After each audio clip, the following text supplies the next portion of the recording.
بسم اللہ الرحمن الرحیم۔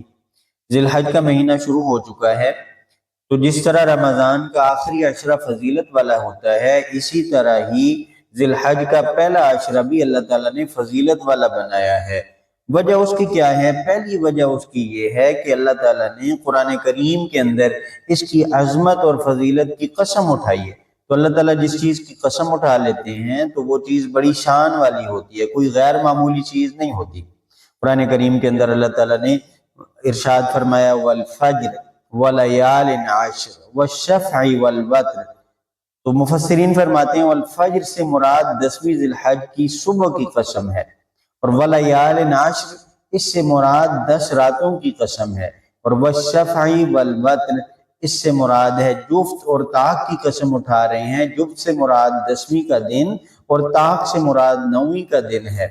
تو اللہ تعالیٰ نے ان دنوں کی سب کی الگ الگ قسمیں اٹھائی ہیں۔ اس کی وجہ یہ ہے کہ یہ بڑی فضیلت والے ہیں، اس لیے اللہ تعالیٰ نے قسم اٹھائی ہے۔ اور دوسری وجہ اس کی عظمت کی یہ ہے کہ رسول پاک صلی اللہ علیہ وسلم نے ارشاد فرمایا، حضرت ابن عباس رضی اللہ تعالیٰ عنہما سے روایت ہے کہ آپ صلی اللہ علیہ وسلم نے ارشاد فرمایا، اللہ تعالیٰ کو عبادت کے اعمال کسی دوسرے دن اتنے محبوب نہیں جتنے ان دنوں میں محبوب ہیں۔ صحابہ اکرام رضی اللہ تعالیٰ عنہ اجمعین نے عرض کیا ولل جہاد یا رسول اللہ، یا رسول اللہ صلی اللہ علیہ وسلم، کیا جہاد سے بھی ان دنوں کی عبادت افضل ہے؟ تو آپ صلی اللہ علیہ وسلم نے ارشاد فرمایا جہاد سے بھی افضل ہے، ہاں مگر وہ شخص جو اپنی جان اور مال کے ساتھ اللہ کے راستے میں جہاد کرتا رہے یہاں تک کہ وہ شہید ہو جائے، یعنی اپنا مال بھی اللہ کے راستے میں لوٹا دیا، اپنی جان بھی اللہ کے راستے میں قربان کر دی، تو اس کا یہ عمل ان دنوں کی عبادت سے زیادہ افضل ہے۔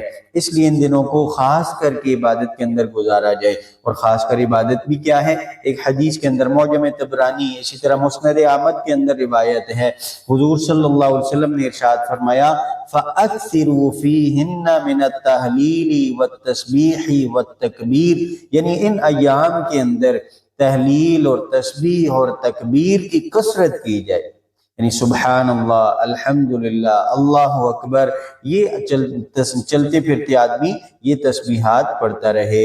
اور ایک فضیلت یہ بھی ہے، آپ صلی اللہ علیہ وسلم نے ارشاد فرمایا، سنن ترمذی کی روایت ہے، حضرت ابو ہریرہ رضی اللہ تعالیٰ عنہ ارشاد فرماتے ہیں کہ حضور صلی اللہ علیہ وسلم نے ارشاد فرمایا کہ ان دنوں کے اندر یہ جو عشرہ ذی الحجہ ہے، ارشاد فرمایا کہ ان دنوں میں ایک دن کا روزہ سال کے روزوں کے برابر ہے، اور ایک رات کا قیام لیلۃ القدر کے قیام کے برابر ہے۔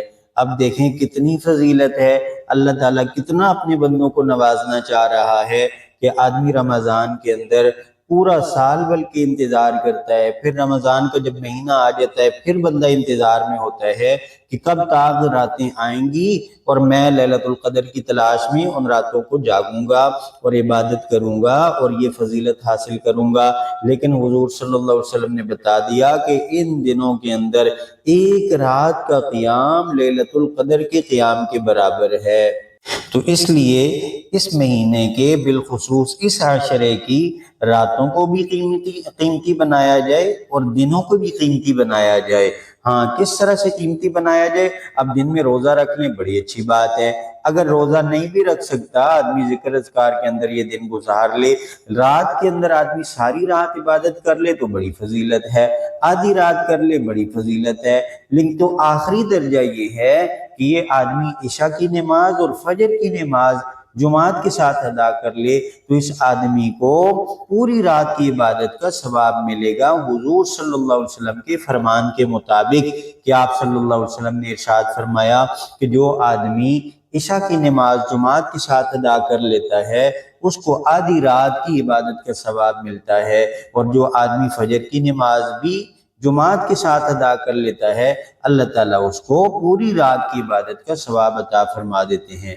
اسی طرح ذی الحج کے حوالے سے ایک اور حکم بھی ہے، اور یہ حکم ان حضرات کے لیے جنہوں نے قربانی کرنی ہو، تو ان کے لیے حکم یہ ہے کہ جن حضرات نے قربانی کرنی ہو ذی الحج کا چاند دیکھنے کے بعد اپنی قربانی کر لینے تک وہ آدمی نہ تو اپنے بالوں کو کاٹے نہ ہی اسی طرح اپنے ناخنوں کو تراشے۔ کیوں؟ کہ اس لیے کہ آپ صلی اللہ علیہ وسلم کے فرمان کے مطابق یہ آدمی حاجیوں کے ساتھ اس کی مشابہت آ جاتی ہے اور یہ آدمی کیا کرے گا؟ ان کے ساتھ فضیلت میں شمار ہو جائے گا، اور یہ حکم مستحب ہے، یعنی بہتر یہ ہے کہ یہ آدمی بالوں کو اور ناخنوں کو نہ کاٹے۔ اگر کاٹ بھی لیے تو گناہ گار نہیں ہوگا۔ اور دوسرے حضرات جو قربانی نہیں کر رہے تو وہ اگر اپنے کٹوا لیتے ہیں تو بھی ٹھیک ہے، نہیں کٹواتے حاجیوں کے ساتھ مشابہت اختیار کرنے کی وجہ سے تو وہ نہ کٹوائے، تو اللہ کی ذات سے امید ہے تو کہ ان کو بھی ثواب ملے گا اور ثواب سے اور رحمت اور برکت سے محروم نہیں ہوں گے۔ اللہ تعالی ہمیں عمل کی توفیق عطا فرمائے۔